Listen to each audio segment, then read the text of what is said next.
To develop the power rule, we're going to actually do the formal proof. We're going to use that formal definition of derivative, which was the limit definition that we developed in the last chapter.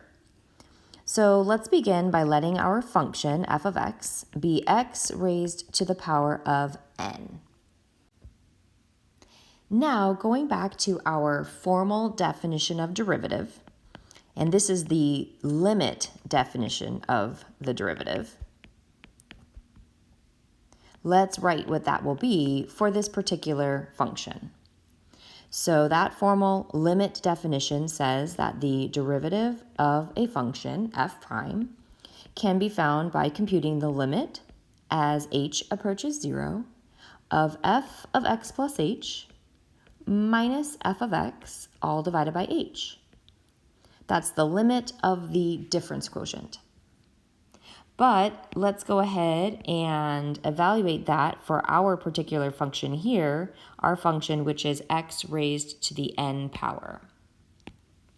So that becomes the limit as h approaches 0 of, instead of f of x plus h, when we use the function x raised to the n power, that will be x plus h to the n power minus that function x to the n power, all divided by h. Now, in evaluating this limit, we see that we clearly cannot do direct substitution, so we need to do a little bit of algebra. So I'm going to pause here and take you through the process of thinking about expanding this quantity x plus h raised to the nth power. And this is work that you really don't need to put here as part of the proof. If you wanted to write it down on a separate sheet of paper, you could, a scratch sheet of paper, but I'm not actually going to have you put it right here in the notes. I'm going to scoot kind of off to the side a bit here for some scratch space for me. And I just want us to think about what happens when we take a binomial, in this case x plus h, and we raise it to a power. So I'm going to just start with a power of 1. X plus h to the first power is simply x plus h. Then if we take x plus h and we raise it to the second power, we know that will be x plus h times x plus h. And if you actually distribute that out, you'll have x squared plus 2xh plus h squared. And those two clearly are ones you probably can just do in your head. However, when we start to raise it to a higher power, then it requires us to do some more distributing. And rather than putting all that work here, I'm just going to write out the final answer. This would turn into x raised to the third power plus 3x to the second power times h plus 3x times h squared plus h cubed. And again, I didn't show my work for that, but if you had taken x plus h times x plus h times x plus h and done that 3 times carefully, you would have ended up with that expansion. Let me do one more.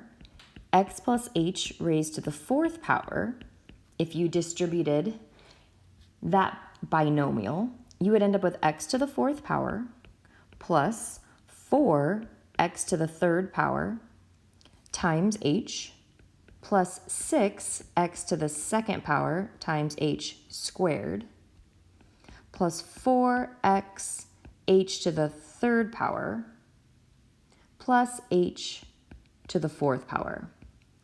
And this is called doing a binomial expansion, and perhaps you learned something about Pascal's triangle. If that's something that rings a bell from your past, you certainly can use Pascal's triangle to help you with an expansion like this.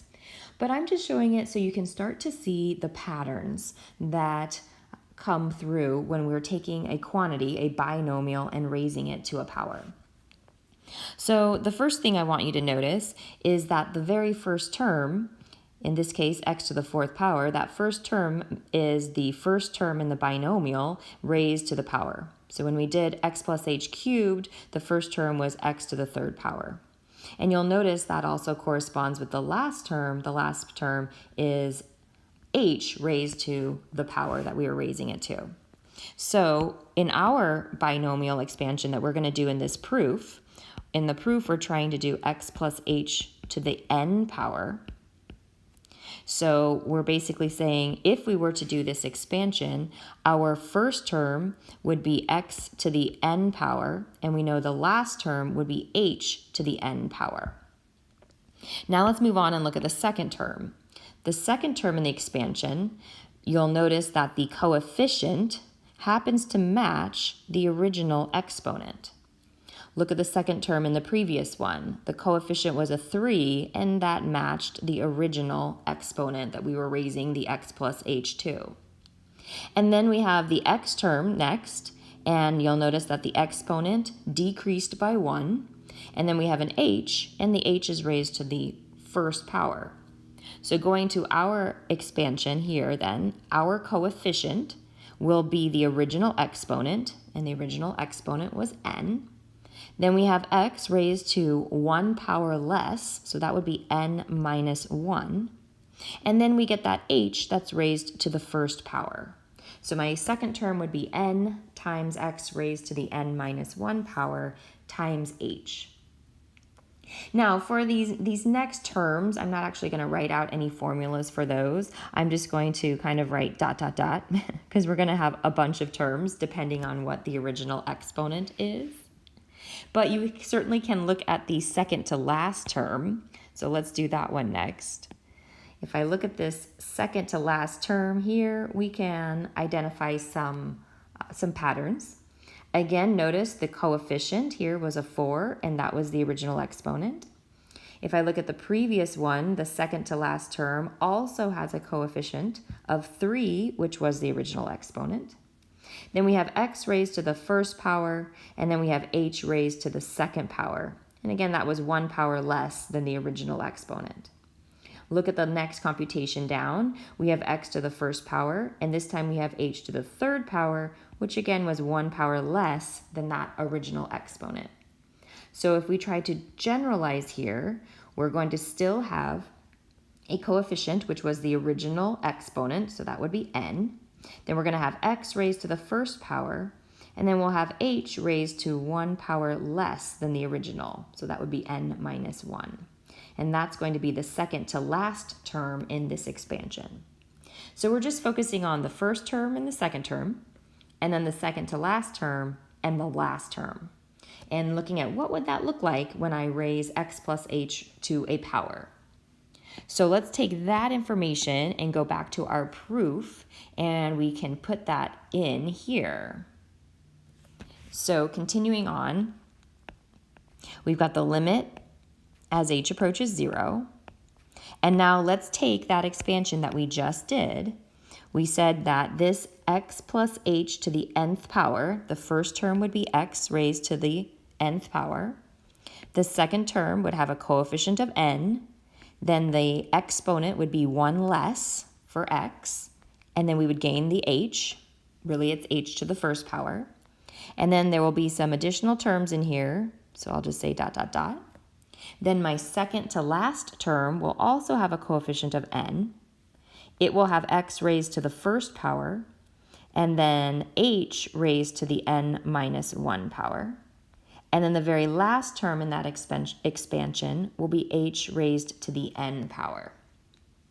So that's what our basic expansion is going to look like for x plus h raised to any power. Now, the rest of the numerator, I've got minus x raised to the n, all divided by h. Now, let's check out the algebra here. Is there anything we can combine?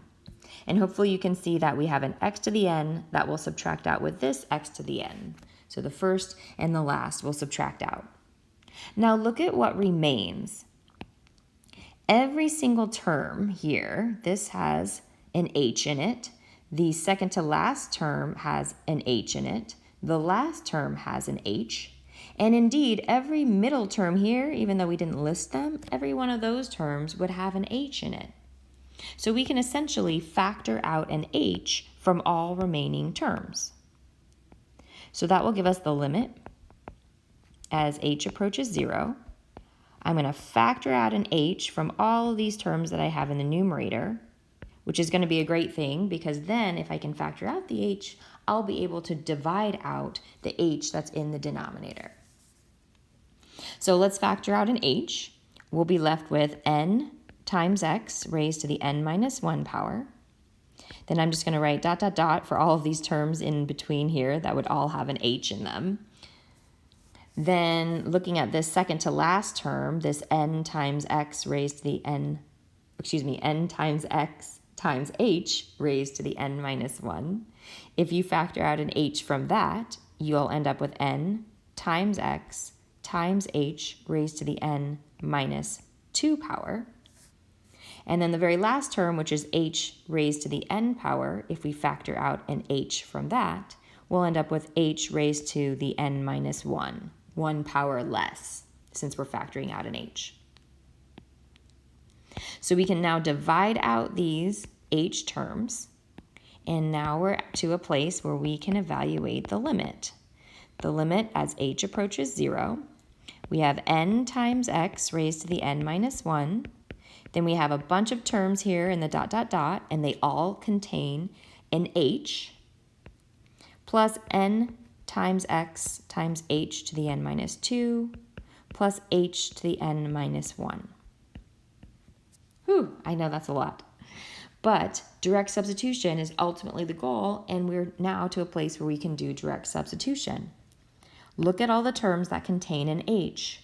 The last term has an h, the second to last term has an h, and every term here that we didn't write, that would be in the dot, dot, dot space, every one of those terms will have an h. So when you do direct substitution, all of these terms are going to become 0. You're going to essentially just be left with this first term. This was the only term that did not contain an h. So we're left with n times x raised to the n minus 1 power, and this is the power rule.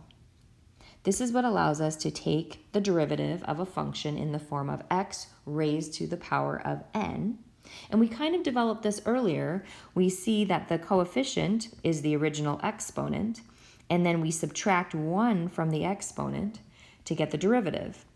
So at the top, let's fill in our power rule. The derivative of x to the n power will be n times x raised to the n minus 1 power. We're going to use this rule a ton. Let me do just a quick example, just so you can see it in action, even though we'll be doing more examples later.